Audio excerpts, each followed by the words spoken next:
여러분, 안녕하세요. 우리는 살아가다 보면 예상치 못한 일을 겪기도 하고 계획한 일을 하다가도 수많은 돌발 상황에 맞닥뜨리게 됩니다. 외출 중에 우연히 친구를 만나면 반갑고 기쁜 일이 되지만 갑자기 불쑥 나타난 오토바이에 부딪히거나 튀어나온 보도블럭에 걸려 넘어지는 사고를 당할 수도 있습니다. 이렇게 우연히 맞이한 상황은 행운일 때도 있고 불운하거나 불행할 수도 있는데요. 우리는 대부분 이때의 불운과 불행도 그냥 어쩔 수 없이 발생한 사건이라고 생각하고 빨리 잊으려고만 할 겁니다. 그런데 말이죠. 잠깐의 순간에 갑작스레 벌어진 사고를 모두 대비하고 막을 수는 없겠지만 사고에 따라 보장을 받을 수 있는 경우도 있는데요. 그건 바로 시민안전보험이라는 지자체가 가입한 보험제도입니다. 시민안전보험이란 재난이나 사고로 인한 시민의 생명과 신체 피해를 보상하기 위해 지자체가 자율적으로 보험사나 공제회와 가입 계약한 보장 제도인데요. 우리가 따로 보험사나 공제회와 계약을 하지 않더라도 해당 지자체에 주소를 둔 경우라면 별도의 절차 없이 일괄 가입되는 보험 상품입니다. 보험료도 관할 지자체가 부담하여 시민들이 일상생활 중 예기치 못한 사고들을 당했을 경우 피해자가 일상으로 복귀할 수 있도록 지원하고 있는데요. 앞서 예를 든 것처럼 오토바이에 부딪히거나 교통사고를 당했을 때도 내가 속해 있는 지자체가 가입한 시민안전보험에 따라 보장을 받을 수 있는 거죠. 따라서 가급적 그런 일이 없으면 좋겠지만 혹시라도 길을 가다 미끄러지거나 계단에서 넘어지는 등 일상에서 흔히 일어나는 사고를 겪게 되면 지자체에 문의하여 시민안전보험으로 보장받을 수 있는지를 확인해 보시기 바랍니다.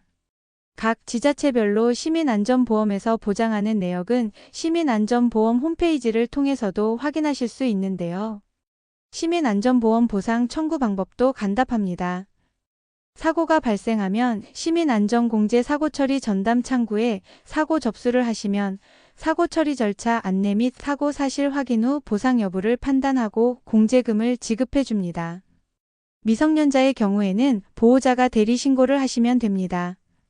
이때 사고 사실을 안날로부터 3년 이내에 청구해야 된다고 하니 꼭 명심하세요. 참고로 구체적인 시민안전보험 보장 사례를 보면 다음과 같습니다. 부산에서 시내버스를 타던 시민은 버스의 급회전으로 의자에서 떨어져 골절 부상을 입고 150만 원의 보험금을 지급받았습니다. 또 경기도 군포시에서는 아파트 인테리어 공사 중 폭발 사고로 인한 화재 사망자에게 1,500만 원이 지급된 사례도 있습니다.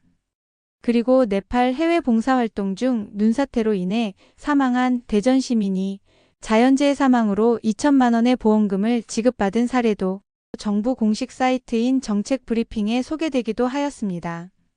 이처럼 해외나 다른 지자체에서 발생한 사고도 보장을 해주는지 여부는 각 지자체의 보험 가입 내역에 따라 다를 수 있는데요. 일부 지자체는 사고 보장 지역을 타 지역까지 적용한 곳도 있고 국외 지역도 포함한 곳도 있으니 내가 살고 있는 지역의 보장 내용을 반드시 확인해 보시기를 권합니다. 예를 들어 서울 종로구에서는 개물림 사고에 대해서 10만 원까지 보장을 하는 반면 경기도 수원시에서는 개물림 사고에 대한 항목이 아예 없을 수도 있으며 일부 지자체에는 시도민보험과 구급민보험이 중복으로 보장되기도 합니다. 서울 종로구민은 서울시청에서 가입한 시민안전보험과 종로구청에서 가입한 구민안전보험의 보장을 모두 받을 수 있는 시기죠. 그런데 무엇보다 시민안전보험에서 여러 어르신분들께 가장 중요한 내용은 지금부터라고 생각되는데요. 대부분의 사람들은 스쿨존에 대해서는 잘 알고 있을 것입니다. 학교 주변의 어린이 보호구역으로 시속 30km 이하로 속도도 제한하고 이 구역 내에서 사고가 나는 경우 처벌도 2배로 과중되죠. 이렇게 주의력이 어른들보다 부족한 어린이들을 교통사고로부터 지키기 위해 스쿨존을 설정하고 대부분의 운전자나 보행자들도 잘 인지하고 준수하고 있는데요. 그런데 막상 인지능력과 반응속도가 느려진 어르신들이 주로 다니는 지역을 스쿨존에 버금가는 실버존으로 지정하고 있다는 사실은 모르는 분들이 훨씬 많다고 합니다.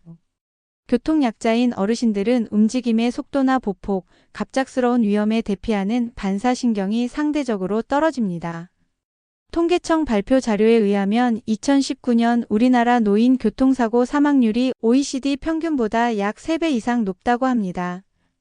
그래서 일반 도로는 물론이고 특히 실버존을 지날 때는 속도를 30km 이하로 줄이는 등 각별한 주의가 필요하겠습니다. 그러나 운전자들도 실버존이 무엇인지 모르는 경우가 대부분이었고요. 어르신들 또한 잘 모르고 계신 경우가 더 많답니다.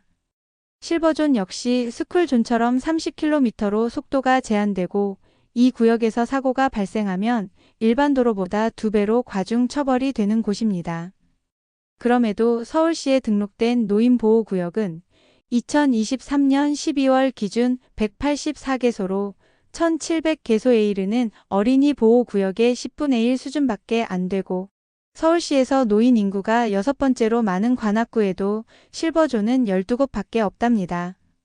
우리나라는 이미 고령화 사회로 진입해 있는 만큼 어린이 보호구역 못지않게 실버존의 중요성을 인식해서 교통약자인 어르신들이 제대로 보호받아야 마땅할 텐데요. 설치 비용을 해당 지자체에서 부담해야 하므로 실버존이 설치된 곳이 많지 않아 그 취지가 흐려지고 있는 것이 현실입니다. 그런 만큼 어르신들의 보행 안전이 더욱 위협받고 있음을 인지하시고 스스로 항상 조심해야 할 것입니다. 그리고 혹시라도 사고가 발생한다면 최우선으로 치료에 전념하시되 내가 속한 지역의 시민안전보험으로 보장이 되는지도 확인해 보시면 좋겠습니다. 그러나 시민안전보험이 아무리 많은 보장을 해주고 실버존이 많이 늘어나더라도 무엇보다 사고를 당하지 않는 것이 최우선입니다. 항상 조심하시고요. 첫째도 안전, 둘째도 안전을 잊지 마세요. 오늘도 여러분들의 안전하고 건강한 하루를 기원합니다.